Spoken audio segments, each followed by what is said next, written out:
Nous voici donc une nouvelle fois rassemblés de cette manière tellement particulière autour de nos écrans, en famille, peut-être tout seul. C'est quand même un jour de joie pour l'Église. Et nous demandons au Seigneur qu'il nous envoie son Saint-Esprit, qu'il envoie l'Esprit sur chacun et chacune d'entre nous, qu'il puisse saisir de chacun et chacune d'entre nous pour que nous puissions découvrir dans le monde le signe de sa présence, qu'il puisse bousculer, et encore combien c'est important aujourd'hui, notre façon de vivre et de penser. Et avec lui, comme dit la Bible, nous ferons toutes choses nouvelles. Avec lui, nous recevons aujourd'hui la grâce et la paix dans nos cœurs et dans nos vies. Amen. Aujourd'hui, au nom de cette Église universelle, nous sommes quelques-uns, quelques-unes à mettre en route ce culte. Adèle, que vous venez d'entendre en musique et que vous entendrez un peu plus tard, Perrine, Joachim, Daniel et nombreux autres musiciens et chanteurs qui vont venir se joindre à notre chant. Les enfants de la paroisse de Provence vont nous guider dans une partie de l'intercession, mes enfants et moi-même dans une autre partie. Le pasteur Georges de la paroisse de Marseille-Nord-Vitrolles nous guidera dans la prédication et comme vous le voyez, moi-même je vous guiderai dans la liturgie. À Dieu la gloire et la reconnaissance pour chacun, pour chacune et pour vous toutes et tous qui êtes de l'autre côté de cette caméra qui me filme. Dieu ne nous laisse pas orphelins et pour cela je vous invite à la louange. Nous prions. Seigneur, tôt le matin, alors que le monde était jeune, tu as créé la vie, belle et terrifiante. Tu as donné naissance à tous ceux que nous connaissons. Que ton nom soit sanctifié.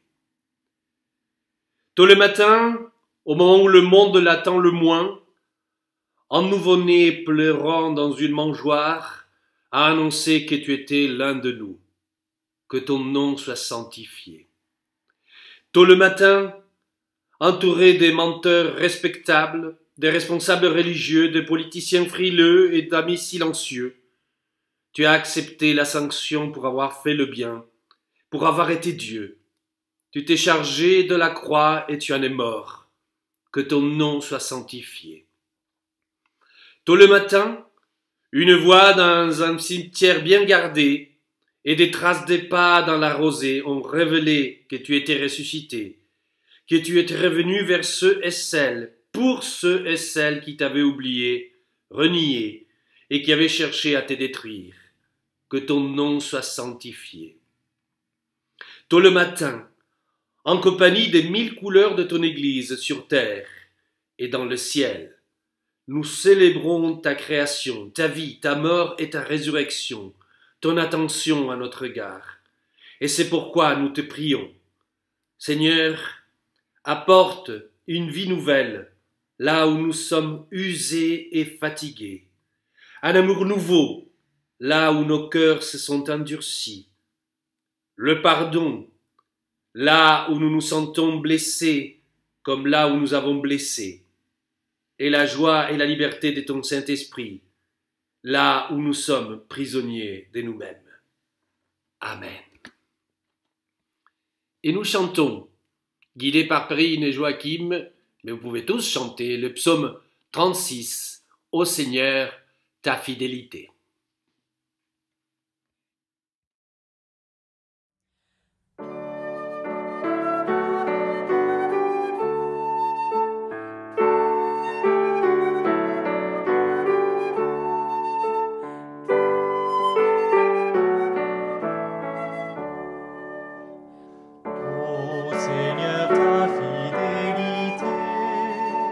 Remplis les cieux et ta bonté.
donne à celui qui vient vers toi l'appui de ta justice.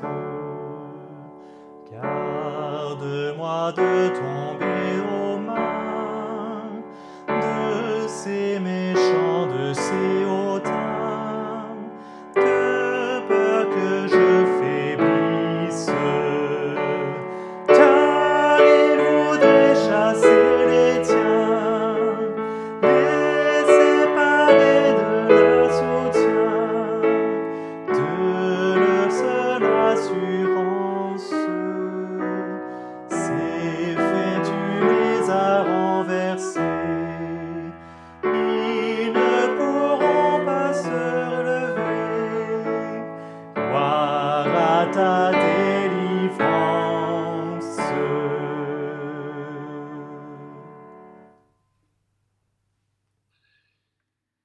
Il nous arrive de nous sentir seuls, parfois de nous sentir abandonnés de Dieu et abandonnés de tous. Jésus-Christ lui-même s'est cru abandonné sur la croix. Nous n'avons pas à avoir honte de ces doutes et nous n'avons pas, encore moins, à avoir de la culpabilité. La culpabilité n'est pas chrétienne. Nous pouvons le dire, parler à notre Dieu, car même au moment le plus dur, une prière reste toujours possible. C'est ce que je vous invite à faire maintenant, en présentant nos vies devant lui. Je vous invite à prier. Seigneur, un jour nous nous sommes mis en route pour chercher le pardon, pour chercher la libération, pour chercher la réconciliation, pour vivre une vie nouvelle. Nous ne voulions plus vivre tel que nous étions. Ce jour se renouvelle sans cesse, et pour nous, ce jour, c'est aujourd'hui. Nous ne voulons plus vivre tel que nous sommes. Nous ne voulons plus vivre entourés de ces murs de haine, ces murs de guerre, ces murs de solitude, ces murs de notre misère, murs de nos plaintes, murs de notre mort. Et voilà que nous étouffons dans ces murs. Seigneur, nous t'apportons tout ce qui fait notre esclavage et nous rend aveugles à ta présence. Nous t'apportons toutes ces barrières qui nous éloignent de toi, tous ces murs qui nous divisent et nous emprisonnent. Toi seul peux donner le pardon, toi seul peux nous libérer, toi seul peux nous réconcilier et nous donner la paix. C'est ce que nous te demandons de faire pour nous, encore une fois, maintenant. Amen. Notre Père, notre Dieu, il sait que nous l'aimons. Il nous donne toujours son esprit, il nous donne sa force, il nous donne son souffle de vie, son dynamisme créateur. Il nous donne des yeux nouveaux qui voient, des oreilles qui entendent, des yeux qui voient dans la nuit du monde et des oreilles qui entendent les cris muets comme Jésus nous l'a montré. Il nous donne un cœur toujours nouveau, un cœur qui bat au rythme du cœur de Jésus, son Fils. Notre Père nous l'a promis. Je soulage ceux et celles qui viennent à moi. J'encourage ceux et celles qui s'ouvrent à l'espérance. Je les accompagne au jour de la difficulté et du malheur. Recevons donc le pardon de Dieu. Faisons-le habiter dans nos cœurs.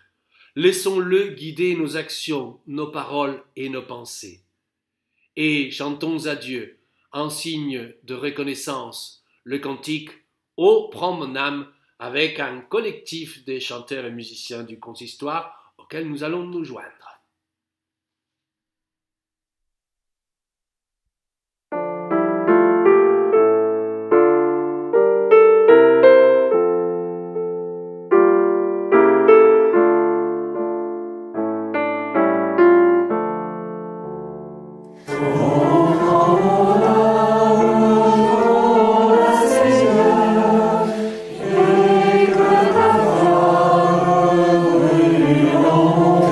Que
Eh bien, bonjour.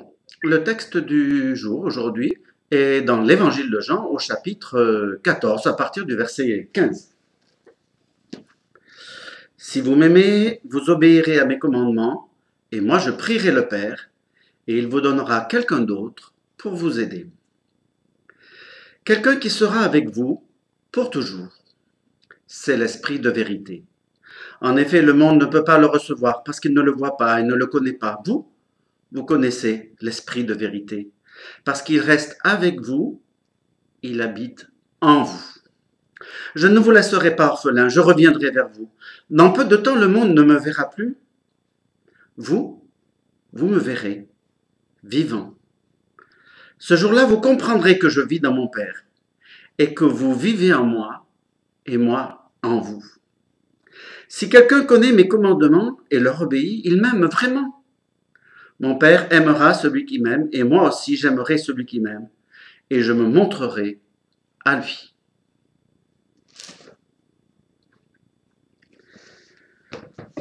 Dans l'Église, on compare souvent Dieu à la lumière qui est claire, qui guide, qui rassure. Ça, c'est assez classique. Par contre, quand on parle de lumière, on ne la situe pas toujours au même endroit. Si on pense à la présence de Dieu dans le désert, lorsque le peuple d'Israël était dans le désert, et lorsqu'on pense à cette lumière qui était un feu dans la nuit, une nuit dans le jour, au-dessus du peuple pour le guider, eh bien donc, on voit bien que on imagine cette lumière, ce feu au-dessus du peuple. Par contre, si on pense à la présence de Jésus sur terre, près des disciples, et si on la compare à la présence de Jésus, si on compare la présence de Jésus à une lumière, cette lumière, cette fois-ci, elle n'est pas au-dessus, elle est à côté. Eh bien, il y a encore une autre façon, au moins une troisième façon de représenter la lumière de Dieu par rapport à son peuple, pas au-dessus, pas à côté, mais en dedans, à l'intérieur de son peuple, à l'intérieur de chaque disciple, à l'intérieur de chaque chrétien. Eh bien, c'est pas rien que cette lumière vienne, se glisse à l'intérieur de nous. Eh bien, dans les paroles de Jésus que nous venons de lire, à l'instant, il est dit « Le Père vous donnera l'Esprit de vérité qui reste avec vous et qui habite en vous. » Qui habite en vous. Jésus situe donc clairement la présence de Dieu, non pas au-dessus, non pas à côté, mais en nous. Le Père vous donnera l'Esprit de vérité qui reste avec vous et qui habite en vous. Rien que cela, chers amis, rien que cela, c'est déjà une vérité importante. Dieu, par son Esprit, ne veut pas être à côté de nous, seulement il veut être en nous. Et tout au long de ce passage que nous avons lu, cela apparaît fortement. La promesse de Jésus nous fait entrer dans une intimité étonnante de Dieu en nous.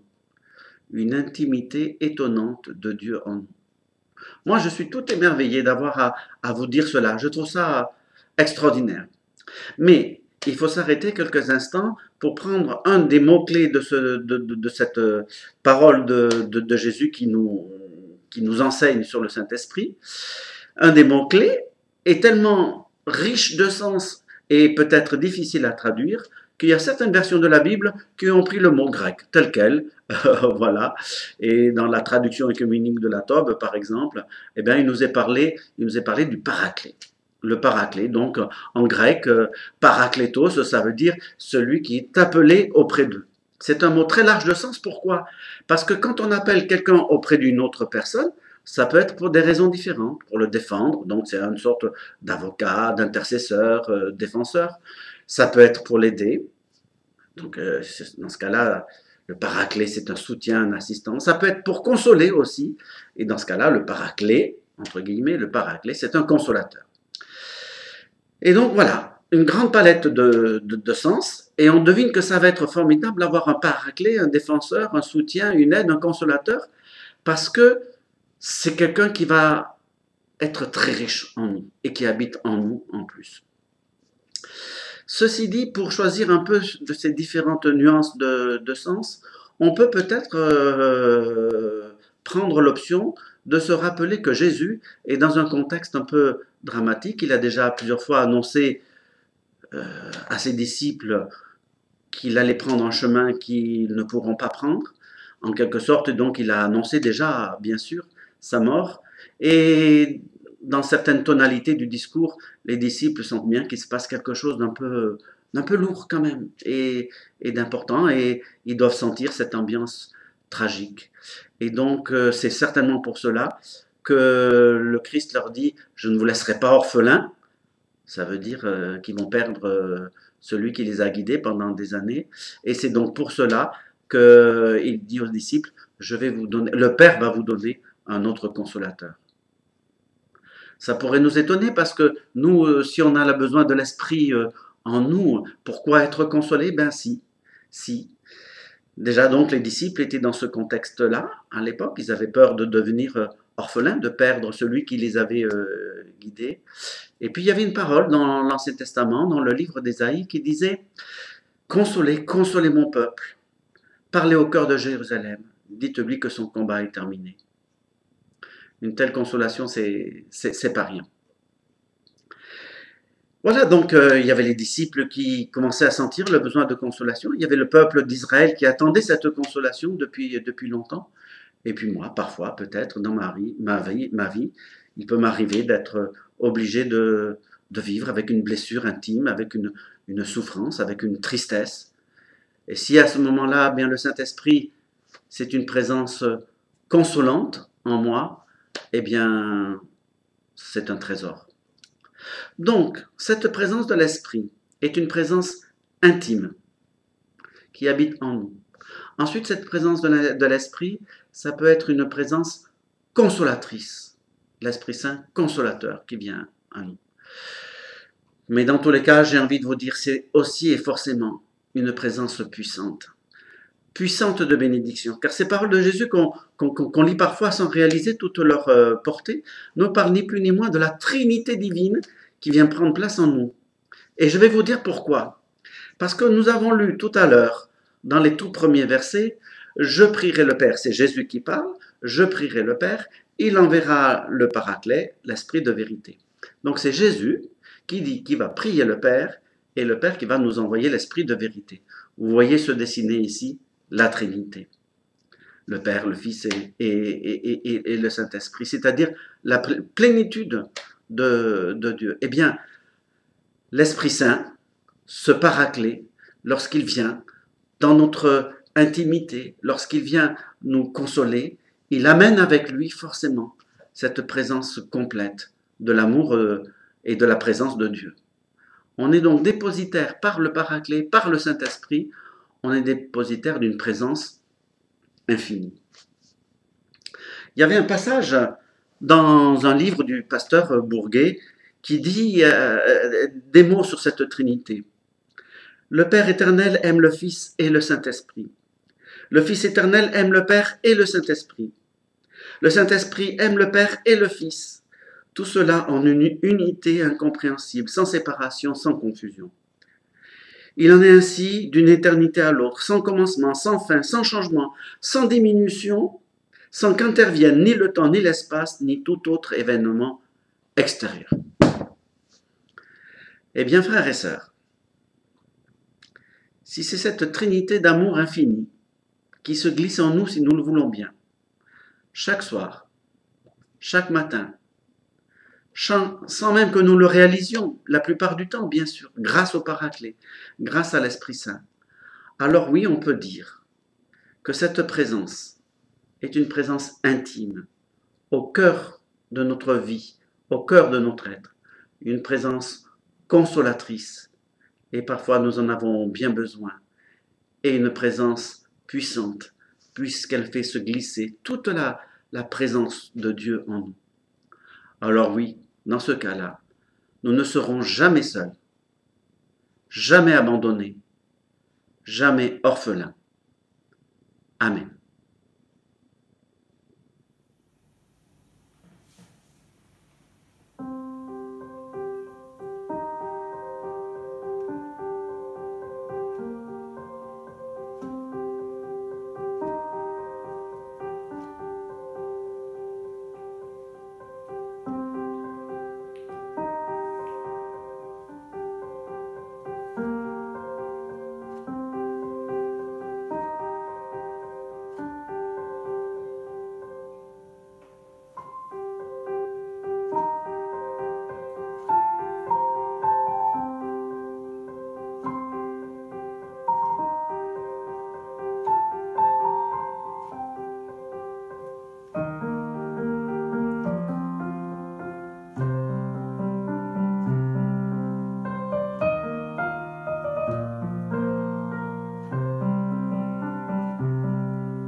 Marche en ma présence, je suis avec toi.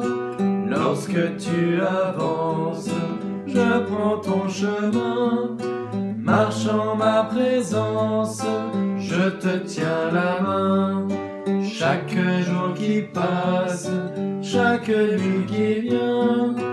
Mon Dieu, que veux-tu de moi? Tu m'appelles, je ne te vois pas. Mon Dieu, toi tu me connais. Dis-moi, quel est ton secret? Marche en ma présence, je suis avec toi. Le Dieu de l'Alliance, n'oublie pas les siens. Marche en ma présence, je te tiens la main. Dans ce qui te peine, dans le moindre rien. Mon Dieu, que veux-tu de moi? Tu m'appelles, je ne te vois pas. Mon Dieu, toi tu me connais. Dis-moi, quel est ton secret?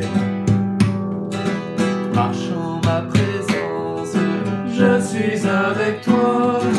Donne ta confiance, tu sais que j'y tiens. Marche en ma présence, je te tiens la main.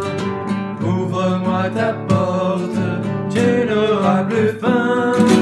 Mon Dieu, que veux-tu de moi?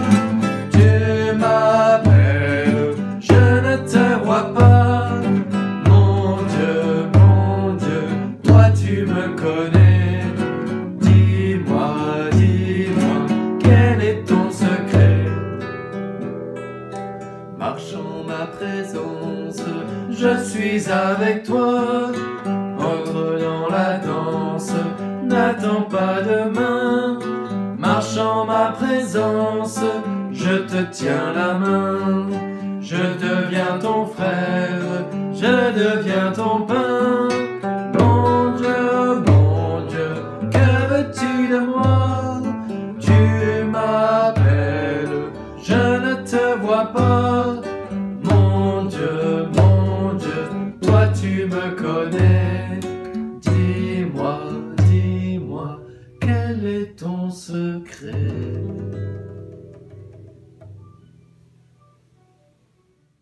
Nous avons quelques annonces pour ce dimanche. D'abord, vous dire que ce jeudi 21, jeudi de l'Ascension, à 10h30, la communauté de Grignan nous propose sur ce même site du consistoire un moment de célébration. Peut-être comme ils disent, pas un culte, mais un moment de célébration et de méditation. Dimanche prochain, la suite, culte encore une fois de cette manière, tant qu'on ne pourra pas, ou on ne saura pas comment on pourra faire culte comme on le faisait avant. Déjà, on sait qu'on ne le fera pas comme avant. Dimanche prochain, votre serviteur assurera la prédication. Le pasteur Anne Faisandier, pasteur de Grignan, assurera la liturgie. Et ce sera la surprise pour la musique, car Dieu voulant, l'offrande des musiciens pour nous guider en musique pendant ce temps de confinement, ça continue d'être une très très belle offrande et merci à Dieu pour eux. Et donc, puisque je parle offrande, n'oubliez pas l'offrande pour votre Église. L'Église ne vit que par le souffle de l'Esprit et par la présence de Jésus-Christ. Mais financièrement, elle ne vit que de dons.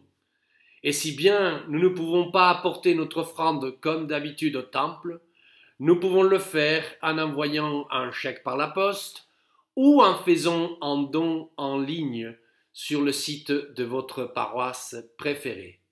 N'hésitez pas à le faire. L'Église ne vit que de dons. Et comme une offrande aussi, nous voulons porter dans la prière différents sujets, différentes personnes qui sont dans notre cœur et que nous voulons placer tout particulièrement devant Dieu.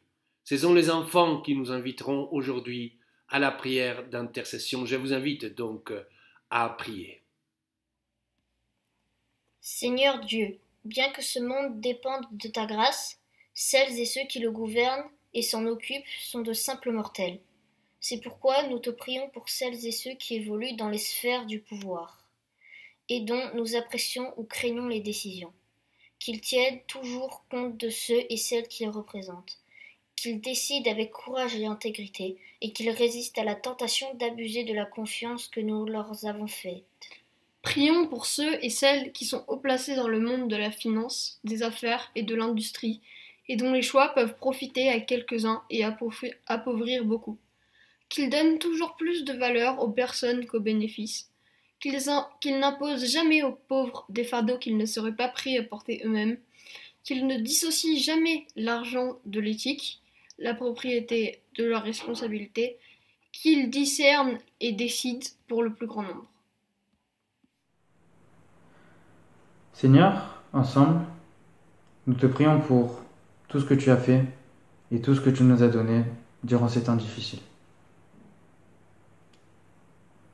Nous te prions aussi pour toutes ces personnes qui sacrifient leur quotidien pour lutter contre ce virus et soigner les malades. Les aides-soignants, les infirmiers, les médecins, les scientifiques qui sont à la recherche de vaccins, mais aussi les étudiants qui sont réquisitionnés dans les hôpitaux. Que tu les gardes et que tu les protèges. Nous voulons aussi prier pour toutes ces personnes qui, malgré cette crise sanitaire, continuent leur travail. Les pharmaciens, les boulangers, les caissiers, que tu les protèges aussi. Et Seigneur, nous voulons aussi prier pour ces personnes qui se sentent seules avant, pendant ou après le confinement. Que tu les aides et ne les laisses pas seuls, Seigneur. Seigneur, nous te prions aujourd'hui pour les personnes âgées, qui sont les personnes les plus vulnérables à ce Covid-19. Nous te prions également pour les enfants qui vont ou ont retrouvé le chemin de l'école. Ça peut être difficile, particulièrement pour les plus petits, de respecter les modes barrières, la distance sociale. Nous te prions également pour le corps médical. Ce corps médical qui s'est battu, se bat et se battra pour que nous puissions ne plus entendre parler du Covid-19. Mais également pour ce corps médical qui se bat quotidiennement pour notre santé. Nous te prions également pour la nature, pour cette nature qui a pu, pendant ces 2 mois, revivre pour pas qu'elle ne disparaisse après notre déconfinement. Nous te prions également pour que ce déconfinement ne soit pas synonyme de reconfinement. Au nom de Jésus-Christ, Amen.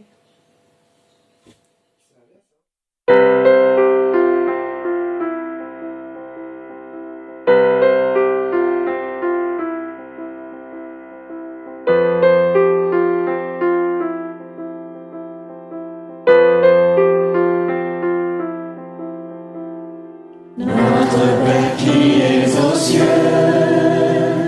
que ton nom soit sanctifié,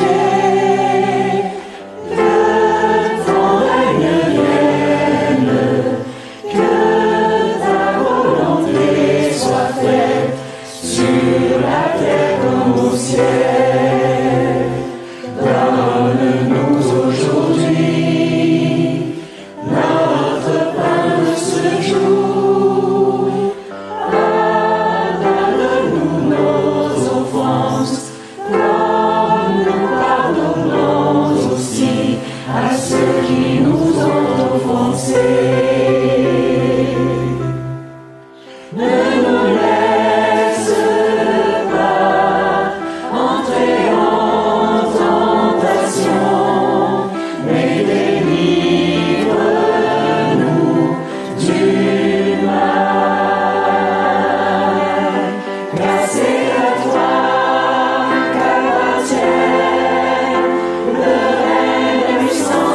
Voici donc en ce temps de déconfinement particulier et progressif, une parole d'envoi qui est celle de Jésus qui dit aux apôtres « Moi, je vous envoie comme des moutons au milieu des loups. Soyez donc avisés comme les serpents et purs comme les colombes. » Avec cette parole, nous recevons la bénédiction de la part de Dieu, avec la plus vieille bénédiction qui se retrouve dans le livre de Nombre, dans la Bible. Aaron bénit le peuple à la demande de Moïse, avec les paroles que Dieu lui donne, et qui disent « Que le Seigneur te bénisse et te garde. Que le Seigneur fasse rayonner sur toi son regard et t'accorde sa grâce. Que le Seigneur porte sur toi son regard et te donne la paix. Amen. »